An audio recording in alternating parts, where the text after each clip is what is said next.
همسایه‌شون ماشین خارجی خریده، جوری خوشحال انگار خودش خریده. دیدم این همسایه‌مون اینا خریده، این توییتاهای چیچی اینا هیبریدیه دیگه اینا.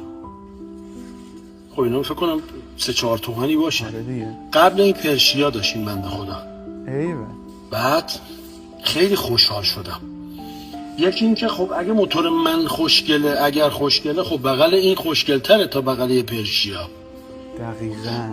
میفهمی چی میخوام بهت بگم؟ همسایت، رفیقت، فامیلت، شریکت، داشت، مال خوب میخره، کمترین فایدهش اینه که تو هم میتونی پوزشو بدی. واقعا بگی درست. بنزه رفیقم ها، شریکم ها.